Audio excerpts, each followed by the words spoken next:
Good evening. Even though I'm not really sure who Alex Cross is or what murder he solves, my dad loves the author James Patterson, so I thought I might open with one of his quotations. I don't smile as much as I should, even though I smile inside a lot.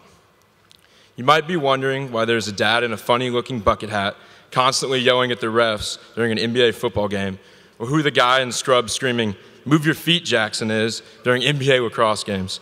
Trust me, I've tried to tell him, "Let me play.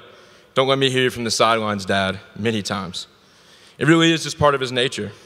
Maybe his appreciation for sports lies in his diehard worship of Boston sports teams, like the Red Sox and Patriots. Even after over 30 years in Nashville, there's still every bit of Northern Yankee in him. This last Super Bowl is no exception. But no, he has not tried to pack the cat and have it yad anywhere around Nashville. Nevertheless, anyone can hear his deep Bostonian accent from a mile away. It's safe to say it's just who he is. Whether you're calling him Paul, Polly Boy, or Dr. Abby, he's probably prone to forgetting your name and coming over to ask me, "Is this one of your friends?" Or, "Who is this again?" After almost 6 years at NBA, he's learned to let me introduce a friend so he can fully grasp someone's name before speaking to them. Otherwise, he'll greet you with a "dude" and shake your hand, hoping that it'll make up for his not knowing. Apart from his funny moments, he has always been an integral part of the community, dedicated to providing help and attention in the medical field, even when he's not on call. I can remember many of my friends getting stitches on the kitchen table as just one of the many times he's been called into action. Waking up at 4:30 every first Sunday of the month to park cars at Brentwood Baptist Church shows how committed he is to serving others and how much he enjoys, or so he says, early mornings. My dad has always been by my side since the first time he signed me up to play organized sports. Whether it was WNSL baseball or basketball, my dad has thoroughly supported my decisions. This support, however, became an issue when senior year came upon me. Having played hockey, soccer, and lacrosse in college, my dad wanted me to follow him in adopting the love of the game. After deciding not to pursue football at the Division III level, I told my dad, "It's just not for me, but I promise I'll always remember the teammates and friendships I made playing sports. It's taught me so much." And as my career of sports comes to a close at NBA, I thank him every day for helping me find what I love in sports: camaraderie and competition. After over 35 years in the medical field, my dad never thought that he would have to be the patient. The tables were turned. An unexpected heart attack early in the morning last February sent shockwaves throughout my family. I never grasped the fragility and spontaneity of life quite like that moment. It made me realize that the memories, moments, and fun times we had shared in the past might have vanished in an instant. While it feels like it occurred so recently, the uncertainty of another moment like his heart attack scares me every day. The first thing he said when I saw him in the recovery center was, "I'll never be able to eat French fries ever again," all with both a smile and concern growing on his face. Still, it is almost as if he played off the tragedy like a routine doctor's visit, returning to work essentially a week after. He's one resilient guy. Dad, while my 19 years have seemed to fly by, I will always cherish what makes you more than just my dad, why you are such a special person. I'll never be able to thank you enough for all the sacrifices, the late nights, early mornings, and even the Brugger's Bagels runs. The times we've spent traveling together for lacrosse tournaments or seeing colleges seem like many years ago now. I'll always love and remember how you pick me up when I'm upset and encourage me to go with the flow and give it my best always. The James Patterson quotation with which I began this speech reminds me that you always give me cause and reason to smile both inwardly and outwardly. Thank you for everything and living every day to its fullest. I love you.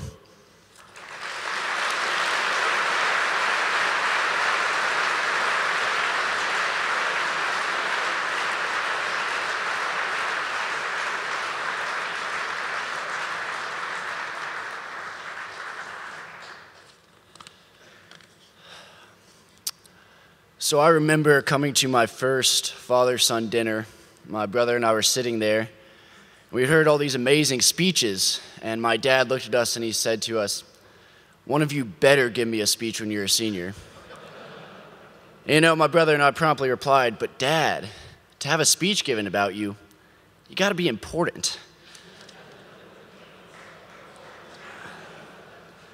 So I have this theory that my father's been waiting my entire NBA career to have this speech given.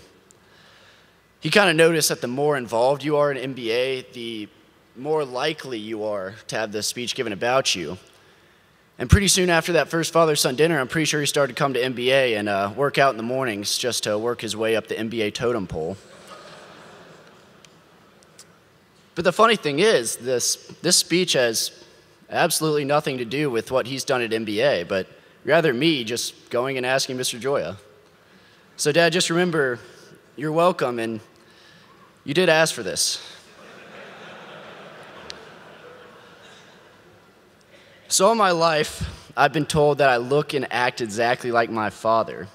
And you know, when people were looking at me, I would say, thank you, that's a really nice compliment, but then when people weren't looking, I'd feel the back of my head and make sure I didn't have a bald spot. And I mean, this really isn't a joke because I was concerned. I did research, and it turns out the genetics that are in your hair come mainly from the X chromosome, and all my mother's brothers have good hair, so I should be fine. But I will admit, we do have some similar qualities. My mother honestly believes my father has emotionally scarred me. Until about 2 months ago, I maybe hugged my father 3 times in my life. But like recently, we've been hugging each other a lot more, and it's not like they're really great hugs. They're kind of awkward and forced, which really only means one thing. It's that my mother had to have said something to him.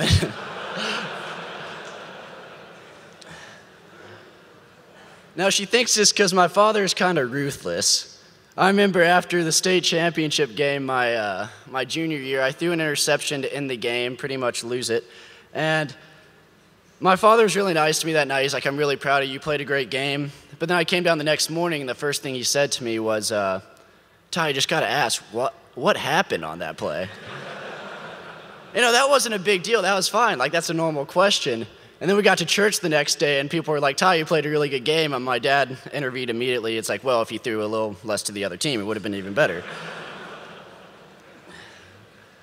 So my friends have even, seen this ruthless quality. I will never forget the 10-year-old McLean Portis coming into my car, and my dad immediately asking him, are you comfortable with nudity?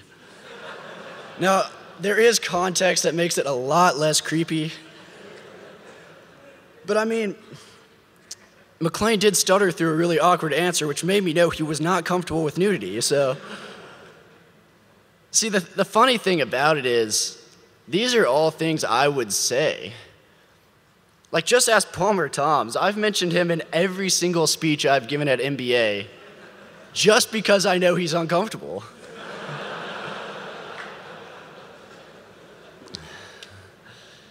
See, but I love the way my dad is because he's funny. I enjoy being around him, and he makes me a whole lot tougher too.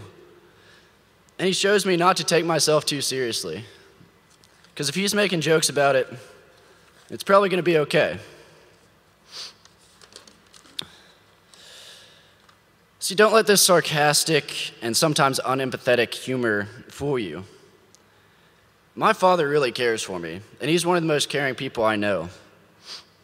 He shows this care because he just gets so excited for me. My father tries to tell me he was good at basketball and baseball when he was my age, but he wasn't. He was, however, pretty good at baseball, and he was a decent pitcher. And when he found out this year that I was going to be pitching, he was so excited. I mean, he went out and bought a catcher's mitt, and he was asking me every day to go practice with him. And now I didn't go practice with him. And he told me, he said, Ty, you're expecting to go out there your first game and magically be good at pitching, and I promise you that's not going to happen. You know, my dad's usually right. I haven't told you this, but I did pitch the last inning of the Brentwood scrimmage, and I did terrible. You were right. I mean, I can honestly say the past 3 months at my house, I have probably gotten in more fights with my dad than I ever have in my life. You see, I got deferred from MIT in December, but he told me to think about it and make sure that's really what I wanted to do. I thought about it. I told him that it was. So my father sat down. He wrote out a plan. He wrote out a plan that contained me sending multiple emails, sending several letters, and even reading books about engineering. And we fought because a lot of these things I was not comfortable doing. I did not want to send out letters to professors that I didn't know very well. And he would say to me, it may be unnecessary, but I don't want you looking back wishing you had done more. And I hear back from MIT tomorrow, and I can honestly say, Dad, no matter what happens, I know I did everything I could. It's really amazing how much he cares about me. See, a lot of people aren't as lucky as I am. This book right here, my dad made this for me. This has every single game that I played in my senior year, has pictures, has a summary of every game that I played in, has newspaper articles, has pictures of other players I played against so I can remember playing against them. And my dad made it all. He said he made it for me because he knows one day it'll mean a lot to me, and I'll be able to show my kids and show them who I am and who I was. So my father spent countless hours creating this book that I'm going to appreciate in the future. That's someone who cares. That's someone who loves me more than I could possibly deserve. See, I'm so unbelievably lucky to have a dad like I do. One that can make me laugh. One that can make me understand not to take myself too seriously. Because, when he's making jokes about throwing interceptions or doing other stuff like that, that's a point where I could be at my lowest. And when he's making jokes about it, that means everything's going to be okay. But honestly, most importantly, I'm so lucky to have a father that cares about me so much. I thank God every day for what I have. Dad, I know I don't say this very often, but I love you, and one day I want to be just like you.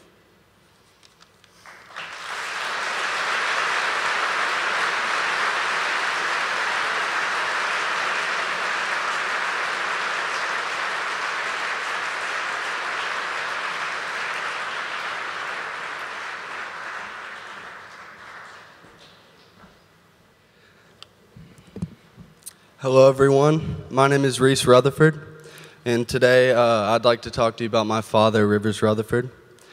Like many of the seniors who have spoken in the past about their fathers, my dad did not know I was speaking today. We're talking about the same man who had to excuse himself from my sister's 18th birthday dinner and walk out of a restaurant because he could not stop crying about his baby girl growing up. So good luck, Dad. My dad has a huge head, explaining why my head is so big, obviously.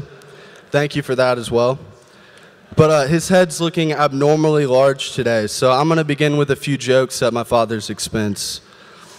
In case any of you didn't know, my dad's a songwriter, so actually most of you have probably never heard of him. Sometimes my dad will look at me and go, "You're so lucky you look like me." And don't get me wrong, my dad is a good-looking guy. But am I going to have white hair by the age 35? When I was in second grade at Percy Priest, my dad came to pick me up from school, which was a rare occasion because he'd usually be working. He got out of the car, and a girl in my class saw me looking out about the window. She took one look at him and said, "Is that your granddaddy?" But one of the great things about his having white hair is that it's really easy to spot him in large crowds. I have pretty bad ADHD, but it is nothing compared to my dad's attention disorder. If you try to talk to him while he's playing piano, he won't answer you until the 10th time you have said his name, if you're lucky. He'll look at you and smile, but he will continue playing until he's either finished the song or until you are yelling in his face. My dad knows so many people, so anywhere he goes, he will see someone he knows. And when he ends up running into someone he knows, it becomes almost impossible for me to get him to stop talking. We could be in a Kroger, and my dad will see some attendant that served us over a week ago, and lo and behold, what should have been a smile and a quiet "hey" could turn into an hour-long conversation about how their week has been. All jokes aside, my dad is the coolest guy I know, and is always and will always be my #1 role model. He is a fantastic musician and has always supported me and encouraged me to write and practice music. Whether it be learning a new song on guitar, homework, or sports, my dad always has help and advice to offer. Musically, he is my #1 influence. I've been watching him perform since I was born, and have never been disappointed by one of his shows. He's amicable, he's charismatic, he's funny, and he can play the hell out of a guitar. He also has supported me athletically through the years, no matter what sport I'm in. When I played baseball, he used to catch for me when I needed to practice pitching, even though the last thing he probably wanted to do at the time was squat down and catch a ball coming from an inexperienced kid trying to throw the ball as hard as he could. He just wanted to spend time with me. When I wrestled, my dad was at all of my matches and always gave me tips on how to improve, even if he had no idea what he was talking about. Part of his job is traveling around the country playing shows, but he's done his absolute best to be at every game and concert I've ever had, and he hates when he misses one. We have watched innumerable movies together, played countless songs, and competed in way too many ping pong games. He loves helping me record songs and never hesitates to ask me to sing a demo for him. He loves taking my brother and I hunting and always uses our hunting trips as opportunities to teach us about life. He has taught me so many lessons that I use now and will continue to use for the rest of my life. To this day, if I forget to say yes sir, yes ma'am to an adult, he will correct me on the spot in front of the person. He always tells me to do what he says and not what he does because he doesn't want me to make the same mistakes that he made when he was my age. When I turned 13, my dad told me to always assume one thing from here on out, and that was that he is a genius and I am a dumbass. He knew, of course, having been a teenager himself, that I might become more difficult and argumentative in the near future. I thought to myself, you know what? That assumption's going to be pretty easy because my dad is one of the smartest people I know. It has not been easy, I can tell you that. He also taught me what a real man is. A real man rejects passivity, accepts responsibility, leads courageously, and expects God's greater reward. He always tells me his main goal is to make me the best Rhys I can be. I've not always behaved the way I'm supposed to, and I've been quite a handful for my dad. I've caused a good amount of turmoil and stress in our house, and I do not always exemplify the characteristics of a real man. But my father has never given up on me and continues to encourage me no matter how many times I disrespect or disobey him. He is always pushing me to do better without being oppressive. I do not express my gratitude often enough for what he has done for me, and I'm truly sorry for that. He has provided my siblings and I with everything we need in life to succeed, and has asked for no thanks in return. He gets angry and yells like any other dad, but he always follows it up by telling me how much he loves me and how proud of me he is, no matter what I do. I don't remember a day in my life that my dad hasn't told me he loves me. He treats everyone with respect, and I have never seen him belittle anyone. He is filled with kindness, generosity, and the love that he has for his friends and family is unconditional. I don't know how to express how grateful I am for you and for what you have sacrificed for me. I love you, Dad.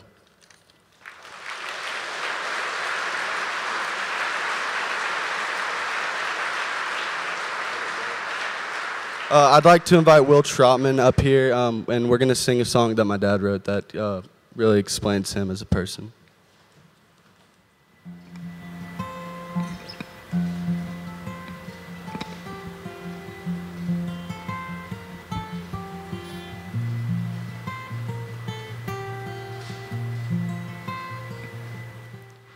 Never was the biggest or the fastest guy. I never hit a home run when the game was tied. I knew from an early age I wasn't gonna be a doctor or the CEO of anything. So I sang gentle on my mind, and I played Stairway to Heaven at least 1,000,000 times. I tried to stand out from the crowd, but most times I just struck out at the plate. So I sang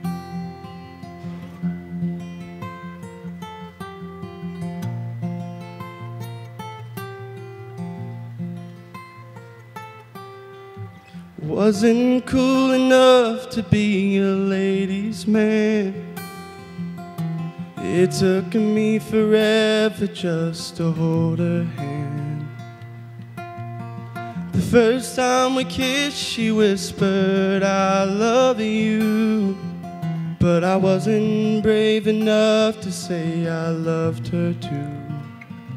So I sang, "You are so beautiful to me," and I played and poured my heart out with those strings. I loved her with everything, but I couldn't think of anything to say. And so I sang.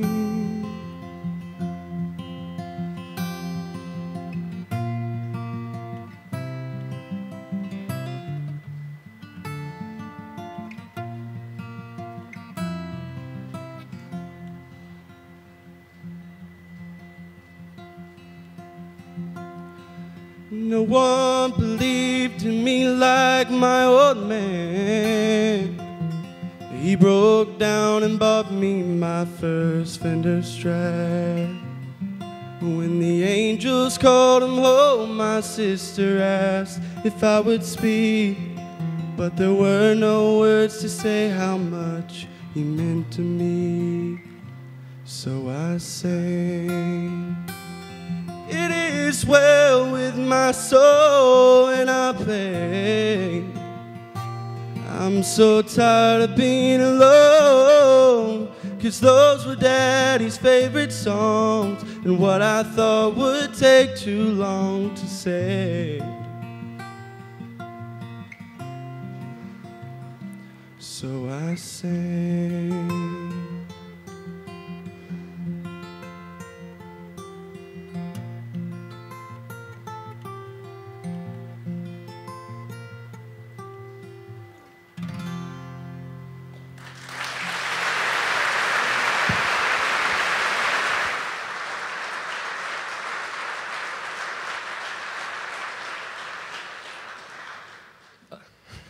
So I have to be honest. I was thinking for several weeks about what I wanted to say about my father, but I struggled to find the right words.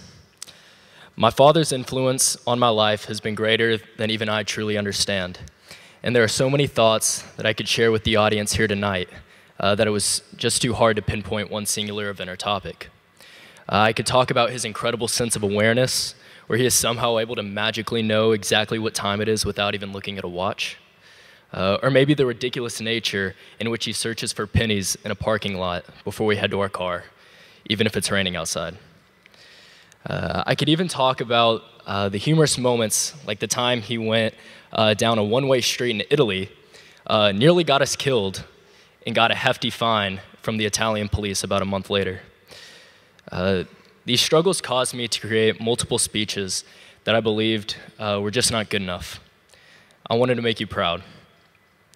Through these confusing times, though, I looked back to something you have told me multiple times. A handwritten letter is one of the most powerful items you can give someone. So, here's a letter to you, Dad. Dear David Dill, as I have grown up, the understanding of being a father, to me, has been both conventional and inspirational. When someone would ask me what my father meant to me, I would respond with the usual answer, he is someone who provides for the family and cares about us all very much. Yet over the last few years, that generic explanation has become much more complicated. The meaning of fatherhood goes further than the surface thoughts of being a provider. Dad, you have truly been a role model for me and someone I aspire to be like every single day. You have shown me how to love and care for others through your devotion to Christ and our church. By driving homeless women to and from church every Sunday morning, I have been exposed to the spirit of giving my time and care and sacrifice to others who may be less fortunate. Dad, you have displayed your determination towards our family by making it a habit of yours to be at every single sporting event or music event I have participated in.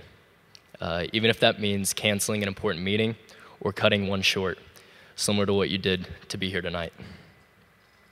I've been given the honor to call you my dad, a gift that is worth more than any material object because it provides me with security and strength to go and take on anything. Through times of hardship or moments of success, you have taught me the lesson of standing firm in your beliefs and always being up for the challenge. Continuing along this strain of thought, your commitment to bringing together communities, as evident from your participation with Kids Across America, an organization that brings young children from inner cities to summer camps, as well as your ongoing profession in the medical field that seeks to bring healthcare and cure diseases from people of all different backgrounds and economic abilities. A quality and sense of compassion that gravitates everyone you meet towards you. Even my friends would rather hang out with you than with me. Whenever they come over to our home, instead of hanging out with me, they just take any food we have, sit down on the couch, and talk with you for what seems like hours on end. This feeling of importance you give towards others reveals why you have had such an incredible impact on my life. You make me feel important and cared for. I hope to take what I've learned from you and apply those lessons to my own life for years to come. And with any luck, I'll be able to be half the man you are. You once said to me that valuing the small details in life, the ones that do not always appear at first glance, as well as valuing what people do for others, will carry me a long way. Well, I'm here to tell you that for the better part of 18 years I've been on this planet, I've not valued you or your wisdom enough. These last few years have reminded me just how significant you have been in my life, and I hope to no longer devalue your lessons or insights. I stand before you today as a young man who cannot be any prouder to call you my father. I cannot ask for a better dad. I'm not completely sure as to what I will do without you next year, by not being able to call you and talk about the incredible play that just happened in the NBA game, or debate political topics with you every Sunday morning. What I do know is that I will be able to take all that you have taught me about being caring, and being humble, and being compassionate, will inspire me wherever I go. I can rest assured knowing that you will be right there by my side forever, regardless of time or place. I love you, Dad. With all my love and affection, your grateful son, Watson Dill.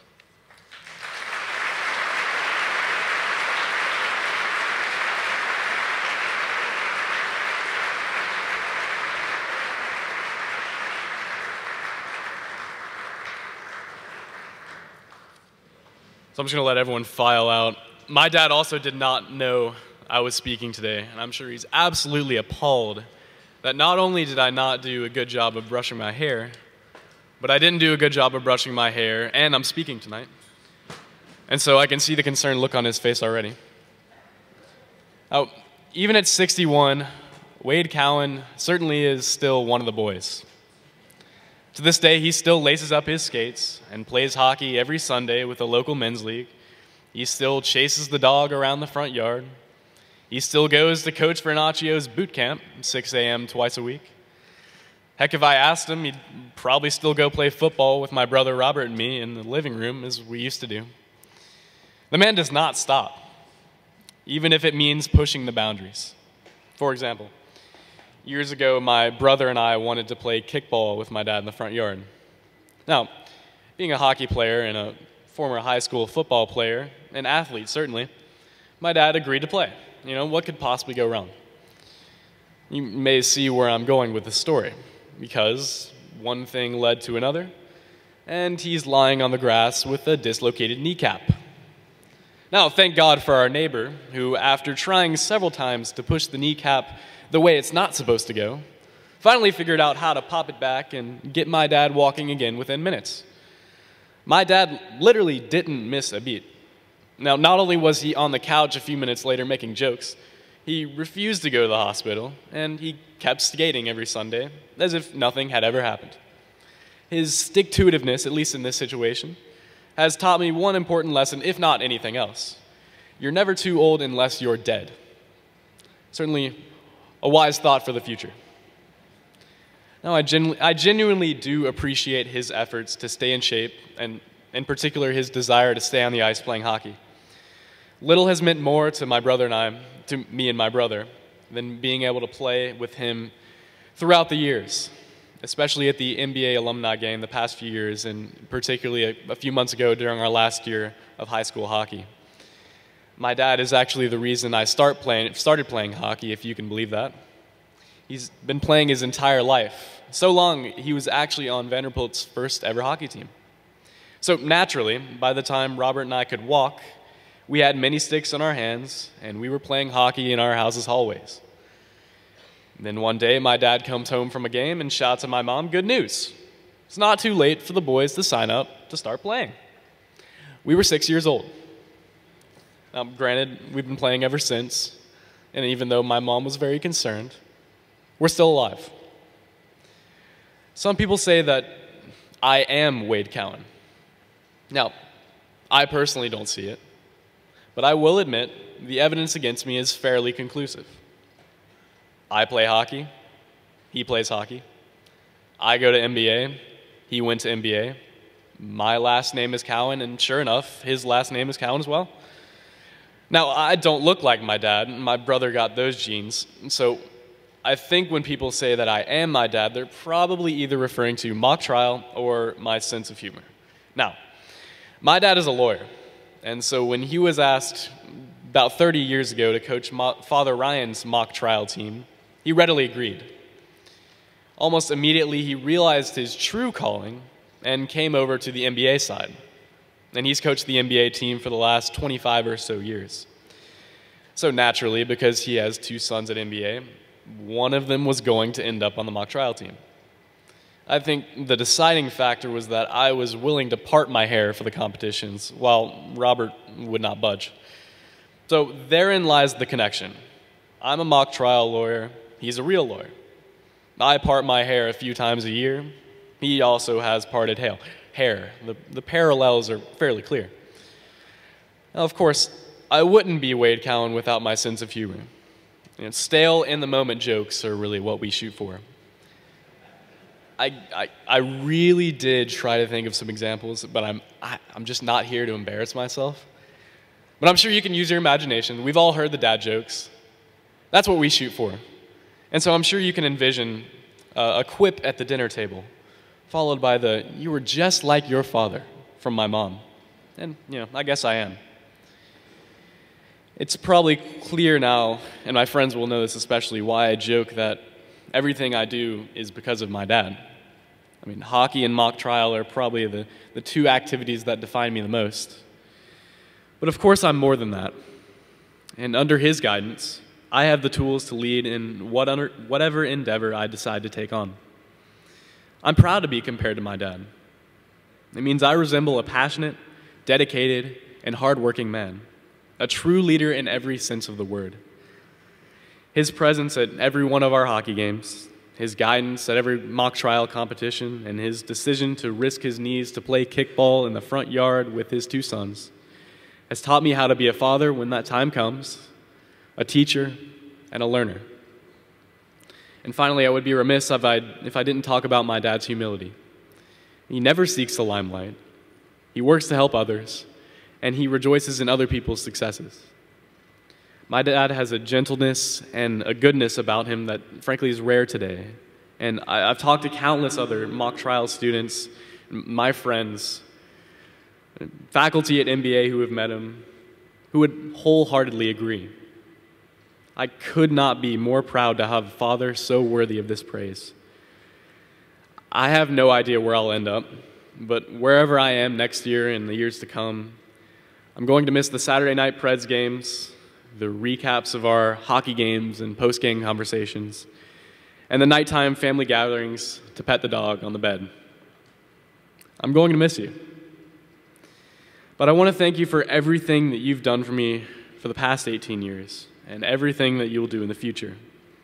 Someday I hope to be half the man that you are. And so for everything that you've done for me, as your grandfather used to say, much obliged. I love you.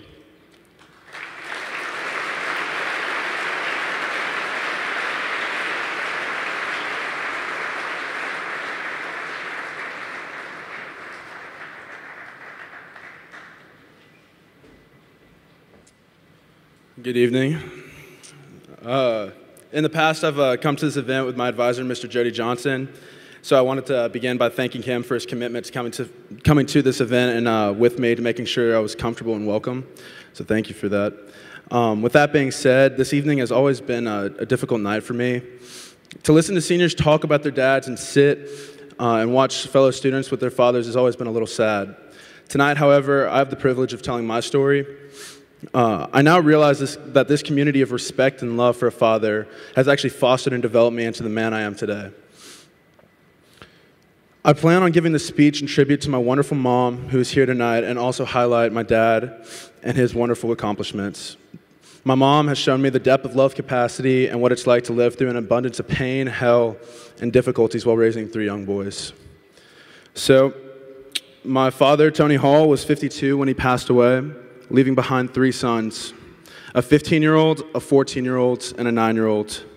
My father had been diagnosed with pulmonary fibrosis of both lungs when I was 3 years old. For those in the crowd who knew my father, most of us can agree that he was one of the most outgoing, sociable, and charismatic people you've ever met. He was a stranger to no one. He never failed to start up a conversation with a random person in a store and brag on either one of my brothers or myself, saying things like, "Look at him, he's 6'1", 270, and he's only 13. I'm actually currently 6'1" and weigh 270 pounds, so exaggeration was his game always.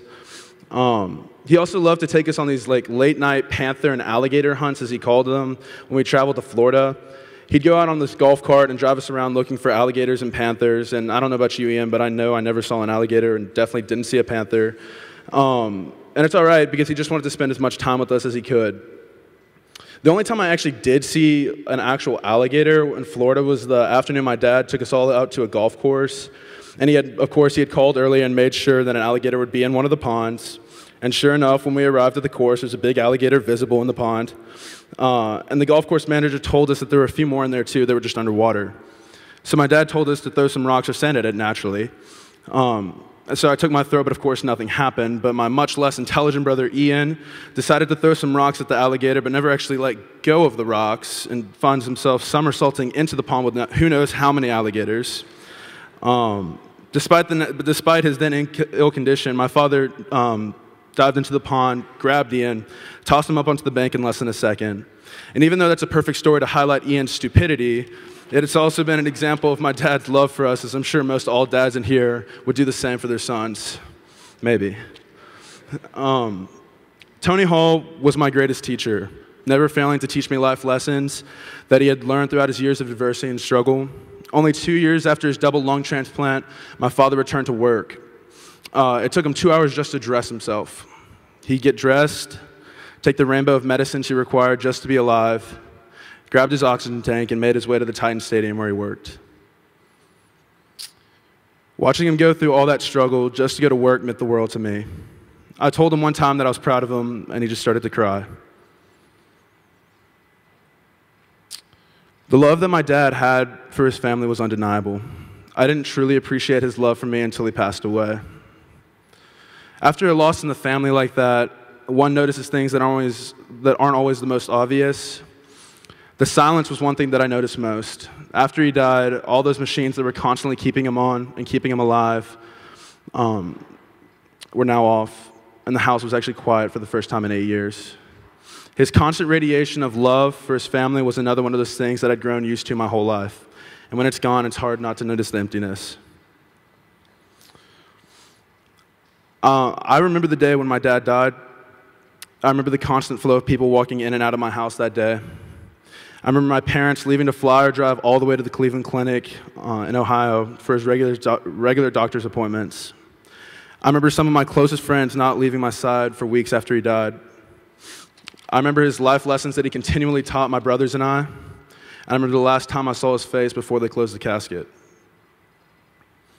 But out of everything I remember through the entirety of my dad's illness was my mom and her demonstration of genuine care for someone else that I can now most vividly see and celebrate.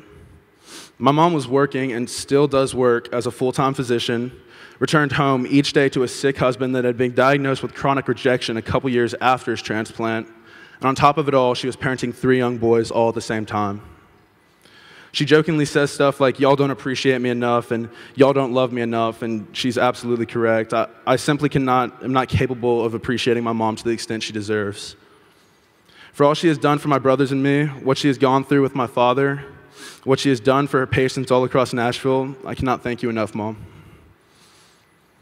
My mom would come home, and this is in the later phase of my dad's illness, and she would give him a full dialysis treatment from the machine that she bought and put in the house and spent days training just to operate the equipment specifically so my dad wouldn't have to go into a clinic to receive his treatment. I can stand up here today and say that I've seen the extent to which love for someone can go. So I thank you, Mom, for showing me how true the love is that you embody. And I know that I'll be able to take that unconditional love into the world with me one day and provide it for a family of my own. The last thing I'm going to say is this. To all my classmates, friends, and fellow MBA students, please appreciate your fathers, your mothers, and your family. They love you. The love that they have provided for us our whole lives goes deeper and further than we can ever imagine until we have kids of our own one day. So enjoy what they're giving you now and don't wait till it's gone to see it. Thank you.